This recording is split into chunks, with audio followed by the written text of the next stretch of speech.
Hi friends, ஐநாட்டுடைய serial இனி வரப்போகிற எபிசோட்ஸ்க்கான promo தான் இந்த வீடியோவில் பார்க்க போகிறோம். வாங்க ஃப்ரெண்ட்ஸ் பார்க்கலாம். இப்போது சேரனுக்கு அந்த பொண்ணு வீட்டுக்காரங்க இந்த சம்மந்தம் செட் ஆகாது அப்படின்னு சொல்லிட்டு கிளம்பி போயிடுறாங்க. அதுக்கப்புறம் சேரன் ஜோசியக்காரர் சொன்னதை நினச்சி ரொம்ப வருத்தப்படுறாரு. அதெல்லாம் போய் அப்படின்னு இங்கே கூட இருக்கிறவங்க எல்லாருமே சொல்லி பார்க்குறாங்க. சேரன் கேட்குறதே கிடையாது.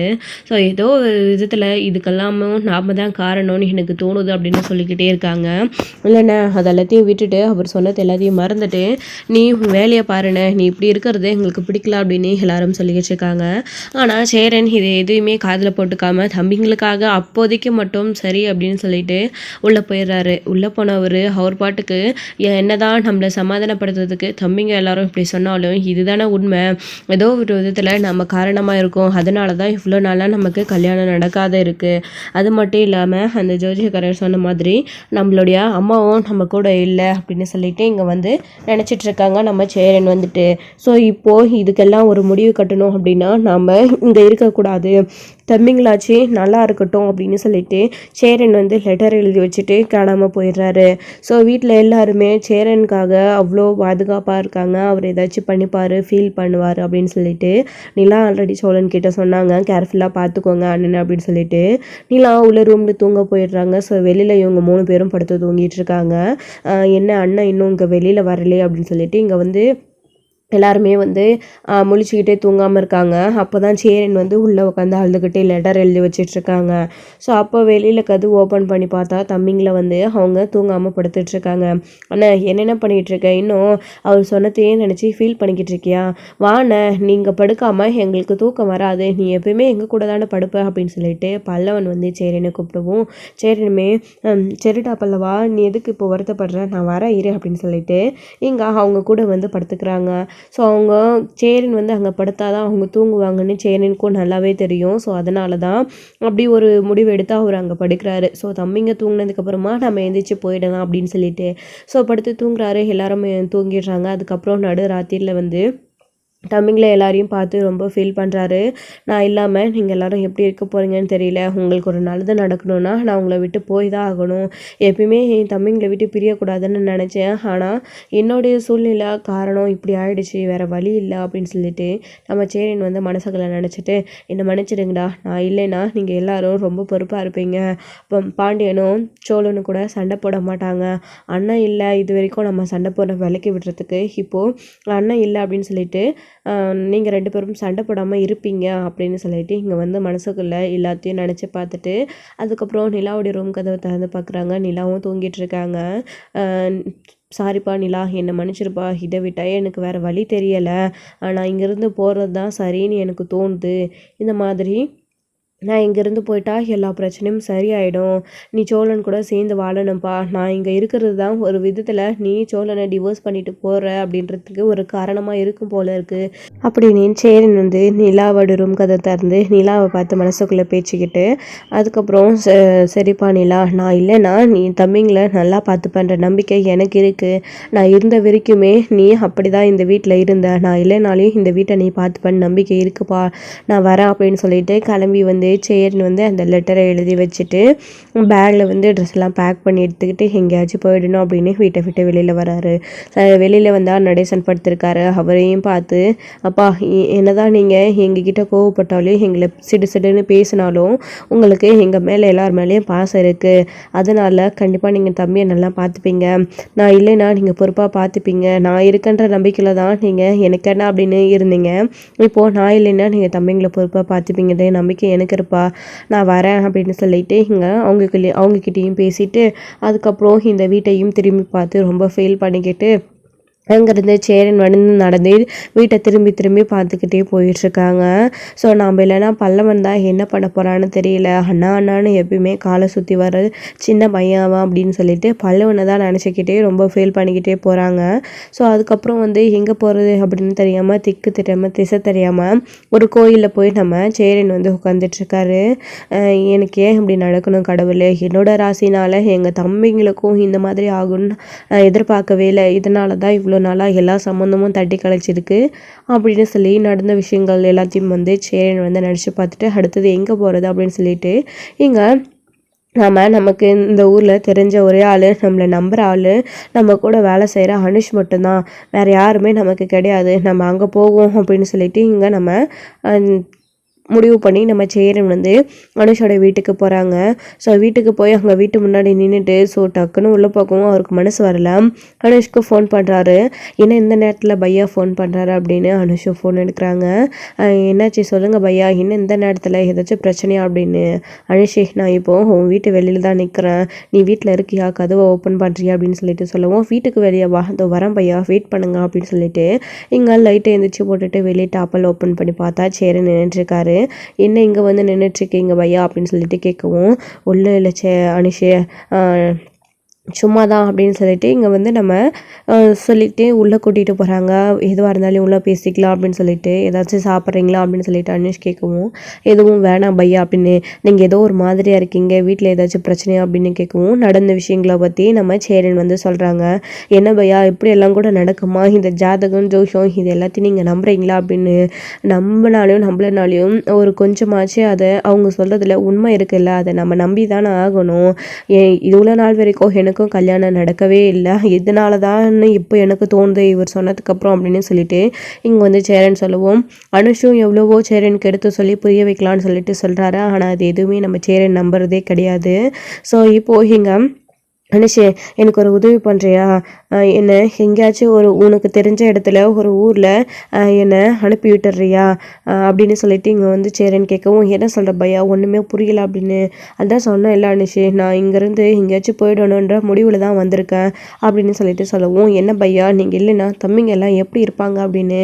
அதெல்லாம் அவங்க நல்லாவே இருப்பாங்க, நான் இல்லைன்னா தான் அவங்களுடைய அறிவை அவங்க இன்னும் வளர்த்துப்பாங்க, தானே முன்னேறி வரணும் அப்படின்றது அவங்களுக்கு தோணும். இது வரைக்கும் அண்ணனை என்ன சார்ந்தே எல்லாரும் இருந்துட்டாங்க, இதுக்கப்புறமாச்சு அவங்கவுங்களே வளர்த்துக்கிற அளவுக்கு ஆளாகட்டும்.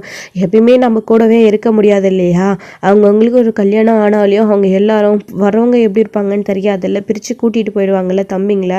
அதனால தான் சொல்கிறேன், நான் இங்கேருந்து போகணுன்னு முடிவு எடுத்துட்டேன், நீ எனக்கு இந்த உதவியை மட்டும் பண்ணு பையா அப்படின்னு சொல்லிட்டு சொல்லவும், சரி அப்படின்னு சொல்லிட்டு அவருமே சரி நம்ம நாளைக்கு காலையில் போயிடலாம் அப்படின்னு சொல்லிட்டு சொல்கிறாங்க.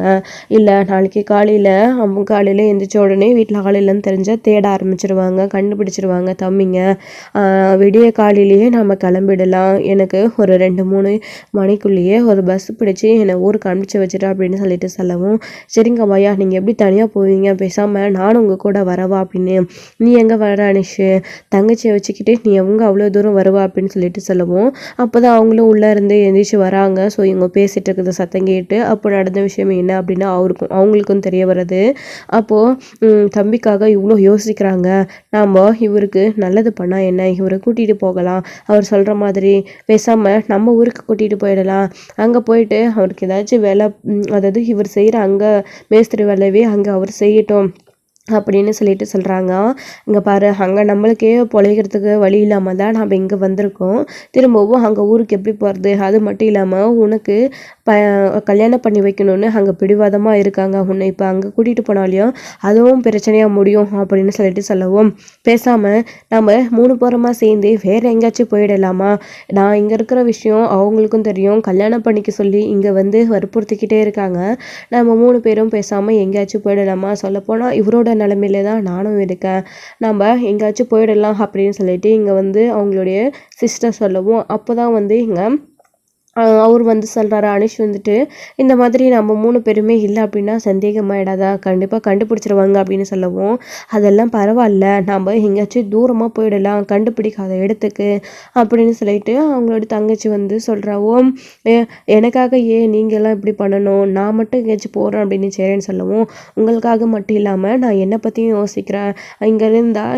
என்னை எப்படியாச்சும் அந்த பையனுக்கு கல்யாணம் பண்ணி வச்சுருவாங்க, அவனை கல்யாணம் பண்ணி வச்சா நான் சித்திருவேன், உயிரோடவே இருக்க மாட்டேன், அதுக்கு பேசாமல் நான் எங்கேயாச்சும் கண்காணாத இடத்துக்கு போயிடுறேன் அப்படின்னு சொல்லிட்டு சொல்லவும், இங்கே நம்ம அனுஷ் வந்து பார்த்தீங்க அப்படின்னா ஒரு முடிவு எடுக்கிறாரு, பேசாமல் நீ வந்துட்டு சேரன் பையா கூட போ, நீங்கள் 2 பேரும் எங்கேயாச்சும் கண்காணாத இடத்துக்கு வேற ஒரு ஊருக்கு நீங்கள் போங்க, எல்லாருமா போனால் சந்தேகமாயிடும், நான் இங்கே இருந்து எப்படியாச்சும் பேசி சமாளிச்சுக்கிறேன், அப்புறம் இந்த கல்யாணம் பிடிக்காமல் நீ எங்கேயோ போயிட்டா அப்படின்னு நான் சொல்லிடுறேன் அப்படின்னு சொல்லிட்டு இங்கே வந்து நம்ம அனுஷ் வந்து சொல்லவும், என்ன பையா சொல்கிற நீ, அங்கே பாரு அனீஷ், என்ன சொல்கிற நீ?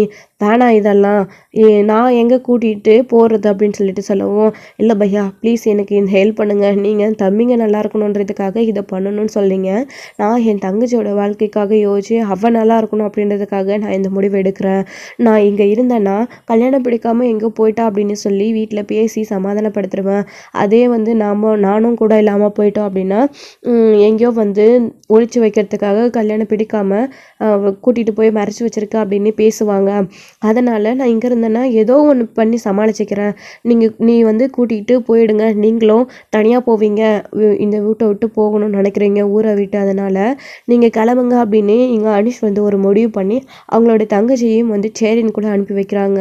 ஸோ அவங்க 2 பேரும் வந்து ஊர் மாதிரி வந்து போயிட்டுருக்காங்க. ஃபஸ்ட்டு தங்கச்சிக்கு என் கூட வர சம்மந்தமான கேளு அப்படின்னு சேரன் அப்போ கூட கேட்குறாரு. எனக்கு ஓகே தான், இந்த கல்யாணம் நடக்கக்கூடாது, அதுக்காக நான் போகிறேன். ஆனால் நான் நினச்சா தான் வருத்தமாக இருக்குது, உங்களை விட்டுட்டு போகிறேனே அப்படின்னு சொல்லிட்டு. எனக்காக நீ யோசிக்காத சந்தா, நீ நல்லா இருக்கணும் அப்படின்னு சொல்லிட்டு அவர் அண்ணன் வந்து ஃபீல் பண்ணி சொல்லவும், அதுக்கப்புறம் இவங்க 2 பேரும் ஊரை விட்டு கிளம்பி போயிடுறாங்க. ஸோ பஸ் ஏற்றி விட்டுட்டு நம்ம அனுஷ் வந்து பார்த்திங்க அப்படின்னா வீட்டுக்கு வராங்க. ஸோ அப்போ சேரன் வந்து வீட்டுக்கு வரும்போது, ஒரு நிமிஷம் அனுஷ் அப்படின்னு பஸ்ஸை விட்டு கீழே இறங்கி வந்து, இந்த மாதிரி என் தம்பிங்க கண்டிப்பாக உங்ககிட்ட என்னை பற்றி விசாரிப்பாங்க, கேட்டால் எனக்கு தெரியாது அப்படின்னு சொல்லிட்டு ப்ளீஸ் தெரியா, எக்காரணத்தை கொண்டும் என் தம்பிங்க கிட்ட நீ உண்மையை சொல்லிடாத.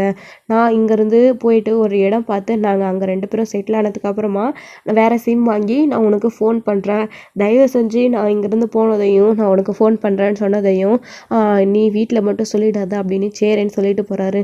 சரிங்க பையா, நான் எப்படி சொல்லுவேன், ஏன்னா சந்தாவையும் கூட அனுப்புகிறேன் இல்லையா, நான் நீங்கள் எங்கே இருக்கீங்கன்னு சொல்கிற விஷயம் அதாவது சொன்னால் சந்தா அவங்க கூட இருக்கிற விஷயமும் தெரிய வரும், அதுக்கப்புறம் எங்கள் வீட்டு ஆளுக்கும் தெரியும், பிரச்சனை வரும், நான் சொல்ல மாட்டேன் பையா அப்படின்னு சொல்லிட்டு அவரும் வந்து சொல்லிடுறாரு. சரி அனுஷி வரேன் அப்படின்னு சொல்லிட்டு கடைசியாக ஒரு முறை அனுஷை கட்டிப்பிடிச்சு பயங்கரமாக அழுதுட்டு சேரன் வந்து அங்கேருந்து கிளம்பி போகிறாரு. சந்தாவும் பயங்கரமாக அழுதுகிட்டே வந்து கூட போகிறாங்க. ஸோ இப்போ இங்கே மறுநாள் காலையில் தூங்கி எந்திரிக்கிறாங்க. ஸோ வந்து டைம் ஓவராகிடுது. ஸோ சேரி நின்று எந்திரிக்கவே இல்லை அப்படின்னு சொல்லிட்டு நிலா வந்து ரூம்லேருந்து குளித்து முடிச்சுட்டு வந்து பார்க்குறாங்க. எப்பயுமே அண்ணன் எல்லாருக்கும் முன்னாடி எந்திரிச்சு வாசல் தெளிச்சிட்டு எல்லாருக்கும் காஃபி கொடுத்து எல்லாரையும் எழுப்பி விடு, இப்போ இன்னும் ஆடவே காணுமே, கிச்சனில் இருக்காரா வெளியில் இருக்காரான்னு எல்லா இடத்துலையும் தேடி பார்க்குறாங்க. நிலா எங்கேயுமே காணோம் அப்படின்ன உடனே இங்கே இவங்க 3 பேரையும் எழுப்புறாங்க. எங்கே சேரன் என்ன காணோம், நீங்கள் பார்த்தீங்களா அப்படின்னு சொல்லிட்டு. இல்லையே அப்படின்னு சொல்கிறாங்க. வீட்டில் ஆளே காணோம், எங்கேயாச்சும் காய்கறி வாங்கி போயிருப்பாரா அப்படின்னு சொல்லிட்டு வெளியே வந்து நடேசன் கிட்டே கேட்குறாங்க. அங்கிள் சேரன் என்ன பார்த்தீங்களா அப்படின்னு. நான் இங்கே தானம்மா இருக்கேன், யாரும் வெளியில் வரலையே அப்படின்னு சொல்லிட்டு சொல்லுவோம். அப்போது சேரனை எங்கே போயிருக்கோம் அப்படின்னு சொல்லிட்டு ரூமில் எல்லா இடத்துலையும் தேடி பார்க்கும்போது பல்லவன் கையில் அந்த லெட்டர் கிடைக்கிது. ஸோ லெட்டர் எழுதி வச்சுட்டு போயிருக்காங்க. ஸோ அதை பார்த்த உடனே இங்கே எல்லோரும் ரொம்ப பயந்து போய் எடுத்துகிட்டு வந்து வெளியே காட்டுறாங்க. பல்லவன் இதை பார்த்த உடனே எல்லாரும் பயங்கரமாக அழுதுகிட்டாங்க. ஸோ இந்த ஜோசியக்காரன் சொன்னதை வச்சு அண்ணன் இப்படி ஒரு தப்பான முடிவு எடுத்துருச்சு, என்ன பண்ணுறது அப்படின்னு சொல்லிட்டு இங்கே வந்து பாண்டியன் சோழன் எல்லாரும் பேசிகிட்டு இருக்கவும், நிலாவுமே இதுக்கு தான் நான் அப்போவே உங்ககிட்ட சொன்னேன், கேர்ஃபுல்லாக அண்ணனை பார்த்துக்கோங்க, அண்ணன் ஏதாச்சும் முடிவு எடுத்துகிற போகுது அப்படின்னு. கேட்டிங்களா, நான் நினச்ச மாதிரியே ஆயிடுச்சு அப்படின்னு நிலா வருத்தப்படவும், அண்ணன் இப்படி பண்ணுவாருன்னு யாருங்க எதிர்பார்த்தா, நைட்டு வரைக்கும் எங்கள் கூட தான் படுத்திருந்தாரு, எந்த கேப்பில் எழுந்திரிச்சு போகிறாருன்னே தெரியல அப்படின்னு சொல்லிட்டு சொல்லணும்னு சொல்லிட்டு இருக்கவும், இப்போ இந்த விஷயத்தெல்லாம் நடேசன் கேள்விப்பட்டு உள்ளே வந்து போயிட்டானா, அந்த பைத்தியக்காரன் சொன்னதை வச்சு இவன் தப்பான முடிவு எடுத்து போயிட்டானா, இவனுக்கெல்லாம் கொஞ்சமாச்சும் அறிவு இருக்கா இல்லையா, ஜாதகம் ஜோசியம் இதெல்லாம் இந்த காலத்தில் கூட நம்பிக்கிட்டு அவன் தான் அறிவு இல்லாமல் சொன்னான் அப்படின்னா இவன் எங்கே போயிட்டான் அப்படின்னு சொல்லிட்டு நடேசன் ஒரு பக்கம் திட்டினாலும் சேரன் மேலே அவ்வளோ பாசம் இருக்குது நடேசனுக்கு. எங்கே போனான்னு இப்படியே நின்று யோசிச்சுட்டே இருந்தா என்ன அர்த்தம், ஆளாளுக்கு ஒரு பக்கம் தேடலாம் நடுங்க அப்படின்னு சொல்லிட்டு நடேசன் வந்து சொல்லவும், இதை பார்த்து இங்கே வீட்டில் இருக்கவங்க எல்லாருக்கும் ஷாக்காக இருக்குது. என்ன அண்ணன் காணாமல் போயிடுச்சுன்னு உண்மையிலேயே அக்கறையில் தான் நீங்கள் இதெல்லாம் பேசுகிறீங்களா அப்படின்னு சொல்லிட்டு இங்கே வந்து சோழன் வந்து சொல்லவும், அக்கறை இருக்கிறதுனால தான் நான் அவனை போய் தேடலான்னு சொல்கிறேன், என்னடா நீங்கள் புரிஞ்சுக்காமல் பேசிகிட்டு இருக்கீங்க அப்படின்னு சொல்லிட்டு இங்கே வந்து ஆளாளுக்கு ஒரு பக்கம் தேட போயிடுறாங்க. ஸோ கூட வேலை செய்கிறவங்க எல்லாருக்கும் ஃபோன் பண்ணி விசாரிக்க ஆரம்பிக்கிறாங்க. ஸோ நம்ம அனுஷ்க்கு கூட ஃபோன் பண்ணுறாங்க சோழன் இருந்துக்கிட்டு, அண்ணா அங்கே ஏதாச்சும் வந்தாரா அப்படின்னு சொல்லிட்டு. இல்லையா பையா, நான் சைட்டுக்கு வந்துட்டேன், அண்ணன் இன்னும் இங்கே வரலையே, என்னாச்சு பையா ஏதாச்சும் பிரச்சனையா அப்படின்னு சொல்லிட்டு கேட்கவும் ஒன்றும் இல்லை அப்படின்னு சொல்லிட்டு சோழன் சொல்லாமே தடுத்துடுறாரு. அண்ணா உங்களுக்கு ஃபோன் பண்ணாலும் அங்கே வந்தாலும் எனக்கு ஒரு ஃபோன் பண்ணுங்க சரியா அப்படின்னு சொல்லிட்டு சோழன் சொல்லிட்டு ஃபோனை கட் பண்ணிடுறாரு. சேரன் பையன் நினச்ச மாதிரி அவங்க தம்பிங்க அவங்க தேட ஆரம்பிச்சிட்டாங்க. ஃபோன் கூட பண்ணி கேட்குறாங்க. ஆனால் இன்னும் பையன் எங்கே போனாருன்னு தெரியலையே. சந்தாவை கூட்டிக்கிட்டு போயிட்டு எங்கேயாச்சும் ஒரு வீடு பார்த்து தங்கிட்டாரா என்னன்னு தெரியலையே. எந்த ஊருக்கு போகிறாங்கன்னு கூட இது வரைக்கும் நமக்கே தெரியலையே. போயிட்டு ஃபோன் பண்ணுறேன்னு சொன்னார், இன்னும் ஃபோன் கூட பண்ணலையே அப்படின்னு இங்கே அனுஷ் ஒரு பக்கம் நினச்சிக்கிட்டு அவர் பாட்டுக்கு சைட்டில் வேலை செஞ்சிட்ருக்காரு. ஸோ இதெல்லாம் ஒரு பக்கம் இருக்க, இன்னொரு பக்கம் இங்கே நடேசன் வந்து தேடிக்கிட்டு டீ கடை அந்த பக்கம் கோயில் குளம் இந்த மாதிரி தேடிக்கிட்டு இருக்க இடத்துல வந்து அப்போ வந்து பார்த்தீங்க அப்படின்னா என் பெரிய பையன் சேரன் வந்தானா அப்படின்னு கேட்கப்போ இல்லையப்பா அப்படின்னு சொல்லிட்டு அப்புறம் ஒரு விஷயம் கேள்விப்பட்டேன், உன் பெரிய பையனுக்கு ஏதோ சம்மந்தம் வந்து அது நடக்காமல் போயிடுச்சாமே, இந்த மாதிரி அவனுக்கு ஏதோ பெண் தோஷம் இருக்காமே நான் கேள்விப்பட்டேன் அப்படின்னு சொன்ன உடனே எப்படி உங்களுக்கெல்லாம் அது அவ்வளோ சீக்கிரம் தெரிய வருது தெரியலையே, அடுத்தவங்க வீட்டில் என்ன நடக்குதுன்னு தெரிஞ்சுக்கிறதா உங்களுடைய வேலையா அப்படின்னு சொல்லிட்டு இங்கே நடேசன் வந்து கோவப்பட்டு கேட்கவும் இப்போ அங்கே நடேசனோட அண்ணனும் தம்பி அவங்களும் இருக்காங்க. ஸோ அப்போ வந்து அவங்களுமே வந்து கூட பேசிகிட்டு இருக்காங்க. அது எப்படி அவனுக்கு போய் நடக்கும், 7 கழுத வயசாகுது, இதுக்கப்புறம் கல்யாணம் நடக்குமா, அதுதான் இந்த ஊர் உலகத்துக்கே தெரிஞ்சிச்சாச்சே. அந்த வீட்டில் போய் யாராச்சும் ஒரு பொண்ணு கல்யாணம் பண்ணிட்டு வாழ்வாளா, அது இப்போ உண்மையான ஆயிடுச்சுல்ல, அதான் ஜாதகமே அப்படி சொல்லிடுச்சுல்ல, அவனோட ஜாதகப்படி இதுதான் இருக்குது அப்படின்னு சொல்லிட்டு அவரும் ஒரு பக்கம் நக்கல் பண்ணிட்டு இருக்க. நடேசனுக்கு பயங்கர கோவம் வருது. இங்கே அவருடைய அண்ணனை 2 திட்டிட்டு அவர்கிட்ட பேசிட்டு அதுக்கப்புறம் என்ன பையனை தேடுறியா, ஓடி போயிட்டானா, அவனை தாங்க முடியாமல் இதுக்கு மேலே இந்த ஊர் உலகத்தில் இருந்தால் நம்மளை பேசி சாவடிச்சிருவாங்க அப்படின்னு முடிவெடுத்து ஓடி போயிட்டானா அப்படின்னு சொல்லி நக்கலாக பேசி சிரிச்சிட்டு இருக்காங்க.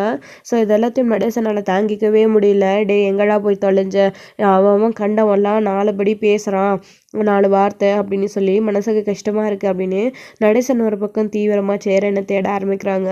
ஸோ நடேசனுக்கு பிள்ளைங்க மேலே இவ்வளோ பாசம் அன்பு இருக்குமா அப்படின்றது ஸோ இப்போ தான் வந்து அவர் வெளிப்படுத்துகிறாரு. ஸோ எல்லாருக்குமே தெரிய வருது.